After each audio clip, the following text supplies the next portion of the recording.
Occasionally I get friends or family of varying political stripes recommending that I try watching South Park again. While I do find it interesting that South Park continues to retain audiences from both sides of the aisle to this day, nothing anyone said has really changed my attitude towards it. Stuart, you have to watch the new South Park. They really went in on Meghan and Harry, the spoiled, entitled attention seekers.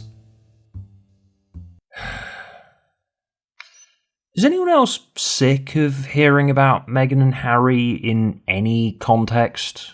I just don't care enough to have an opinion on them. Hey Stuart, South Park admitted they got climate change wrong. It's a pretty good episode too, you should check it out. Yeah, I kinda finished being mildly annoyed at the climate change is overblown episodes they did back in the late 2000s, and the idea of hearing them say sorry for it over a decade later just isn't enough to get me to watch the show again, because I made a conscious decision to stop watching South Park in 2011, and I can't really engage with it in the same way I used to for a few key reasons. I have a complicated history with South Park. When I was a teenager, it was one of my favourite shows, but my relationship with it changed drastically when I got older.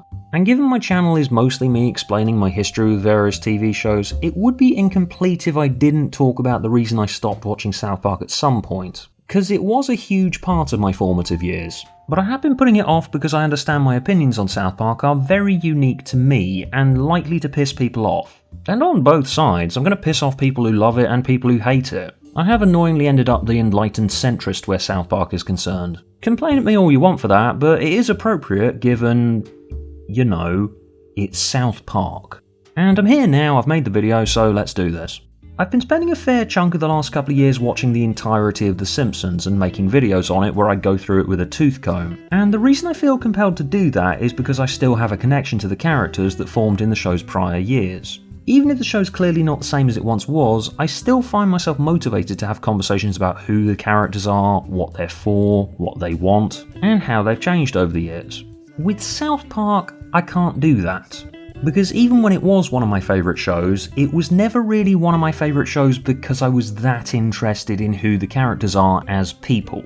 There came a point after the first few years of South Park where Stan and Kyle started to feel less like a pair of children and more like Matt and Trey avatars that let them comment on real world issues or social or cultural trends, or specific celebrities. Cartman is a bratty kid with no restraint, but even more so than you'd think of a kid with no restraint.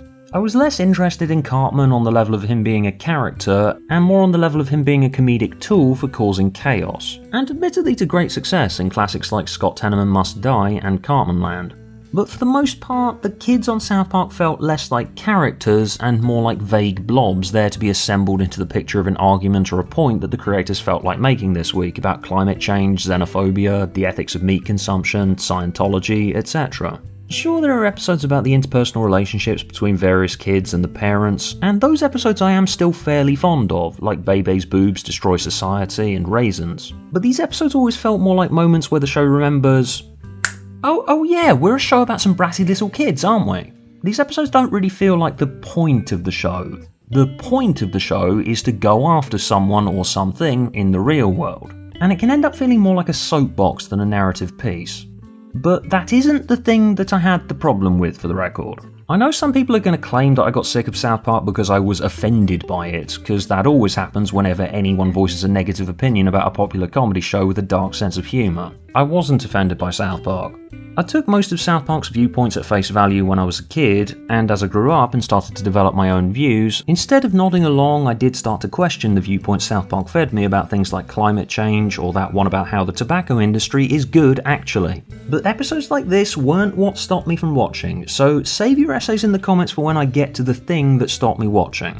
At the time, I liked the ones attempting to piss off real-world celebrities like Paris Hilton. I mean, I was a young teenager, and young teenagers enjoy edgy humour that has a defined purpose in pissing a specific person or group of people off. But the celebrity episodes never really stuck with me as I grew up and my sense of humour changed, and I got to the point where seeing public figures get what's coming to them, with the exception of those in positions of actual power and influence, just started to feel a bit fruitless to me. The Paris Hilton episode was funny to me as a young teenager, but I look back now and I get the same feeling as when people tell me that they've made an episode taking down Meghan and Harry. I just think, are they really worth it? My favourite episode of South Park was always Kenny Dies from season 5, where for 1 week only they went, hey, what if we do something serious and treat these kids like real people with actual feelings? I'll laugh at an entirely serious line because it's the complete opposite of a typical South Park episode. Your friend is terminally ill, and that means... Well, son, that means he's going to be going to heaven soon.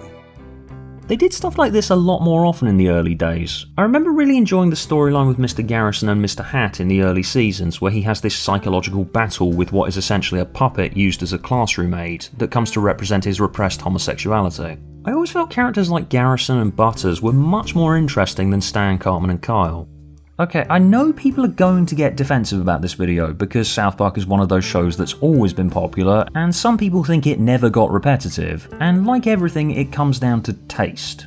My opinion of South Park makes total sense when you factor in the change in my tastes, and when you read that Matt and Trey personally hate their early seasons, while I still have some really fond memories of seasons 1 and 2 that I don't think are totally down to just nostalgia. I think my dwindling interest in South Park is because I personally wanted the show to be something that they didn't want it to be. The show was basically a completely different creative piece in those first 2 seasons. It used basic child characters to tell simple stories about stuff like the joys of reading, except with outlandish plots about bestiality and stuff like that. Don't you see? Only by chickens could I get Officer Barbrady to become literate. South Park in its early days was basically like a crude and unfiltered version of Sesame Street. Problem, of course, is that a format like that is going to wear thin incredibly quickly.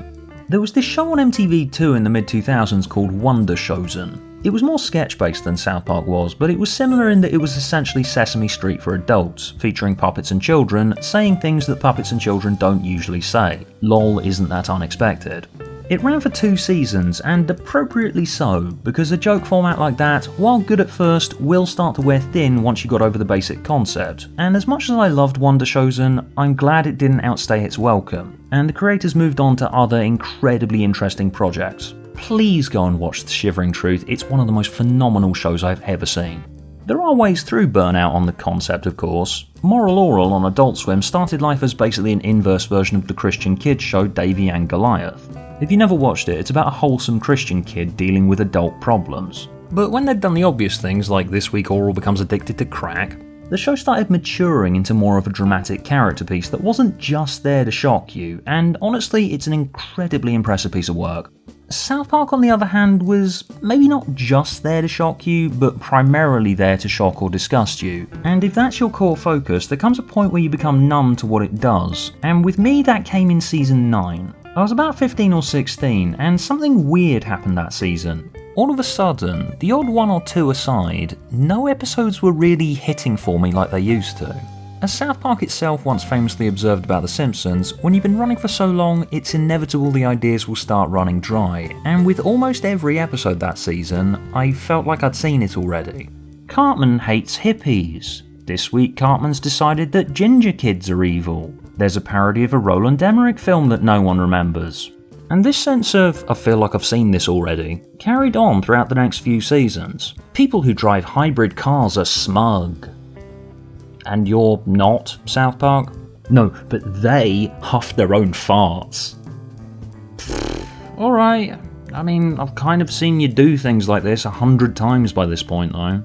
By season 15, with a combination of dwindling interest and various things going on in my life, I was no longer keeping up with every episode. I only occasionally tuned in for the odd season opener or mid-season premiere here and there, and usually whenever I tuned back in I kept seeing episodes that basically had 1 or 2 ideas stretched across 20 minutes when 5 would have done. Kyle doesn't read the terms and conditions for his iPad, and as a result gets made into a human centipad.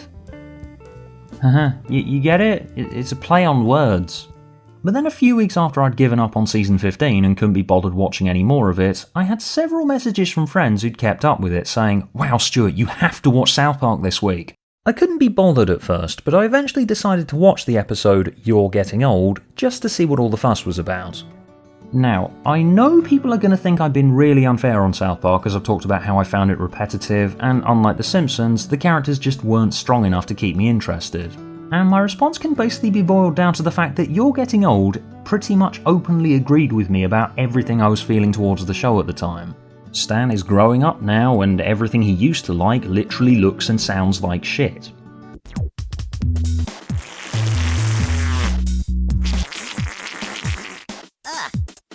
Something's happened.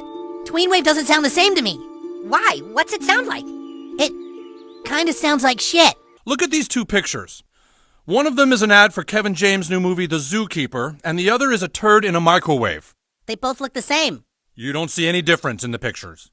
It's a really funny visual realisation of the trend of you growing up and your tastes changing that actually justifies its use of gross-out humour, and honestly a great way of South Park reflecting my personal feelings on it.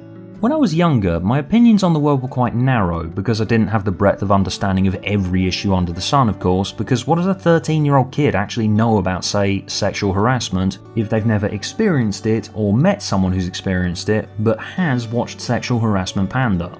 I just took its worldview on most issues as read when I was a kid, but now I'd grown up and had more life experience, South Park just didn't feel the same anymore. And here was the show, reflecting the way that I watched South Park now as a 21-year-old man, whose worldview wasn't solely defined by the viewpoints that South Park presented to me anymore, and who'd gotten sick of simple shock humour.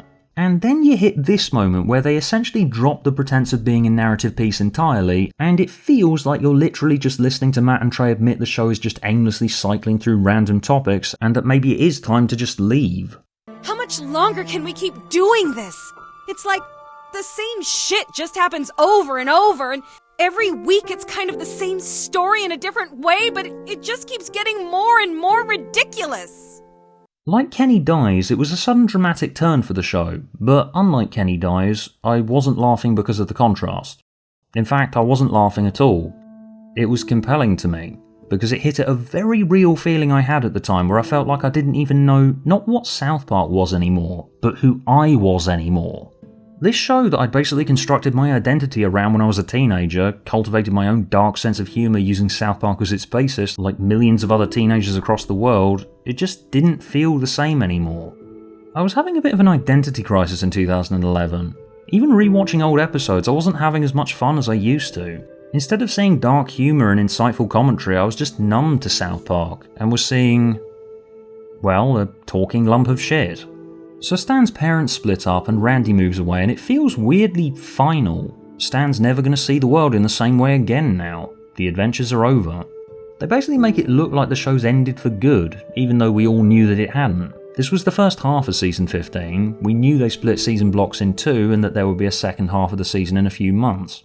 I did watch the follow-up, Asperger's, because I was curious to see what they'd do given this was a mid-season cliffhanger, and that one kind of spirals into a wider satire on depression and the way people medicate with alcohol, which makes the world tolerable again just like when you were a child. And lol, did you know there is a condition called Asperger's? That sounds like ass burgers. Stan battles through his depression and at the end comes to accept that his friends have moved on and that he needs to move on too, and he seems positive about the change. But then Randy comes back, Cartman's stupid scheme gets found out, and everything returns to normal. In the final scene, Stan wakes up, and the world doesn't sound like shit anymore, and his friends arrive and they invite him to the movies. But before going, he has to have a drink first. And I realised what the story was telling me. South Park can't change. Sure, it changed a bit after those first few years, but it's bedded in now. It is what it is.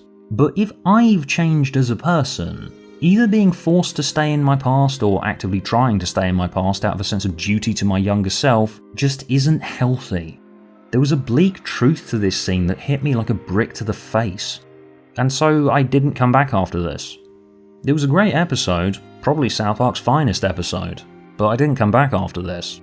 It's very weird to say that a show's best episode was the one that convinced me to stop watching, but that's what happened. I essentially decided that this was the ending that I always wanted South Park to have, so I treated it as that, and aside from the odd pre-season 15 episode I've watched back for both nostalgic reasons and to make this video, I haven't watched the show again since, and whenever I see ads for a new special or video game or videos referencing modern episodes or people in my social circle telling me to watch it again, I tune out entirely, because I want this to be the ending. Maybe South Park has changed in the decade and a half since I last watched a new episode, but I will never know. Because this story means a lot to me. You're Getting Old and Asperger's was a watershed moment in my life, and I want it to stay that way.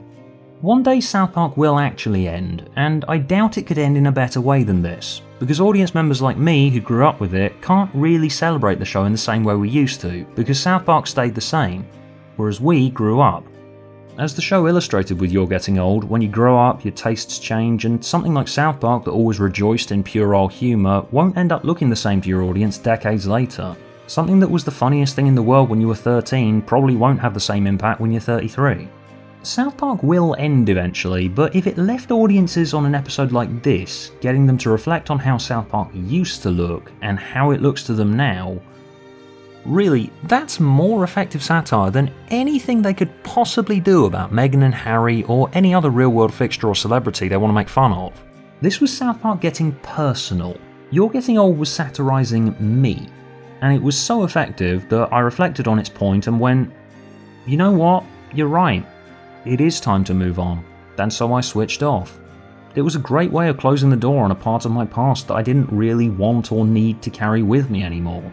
And as much as I lost a lot of enthusiasm for South Park in the late 2000s, I'm really grateful to it for providing me with an episode that gave me closure.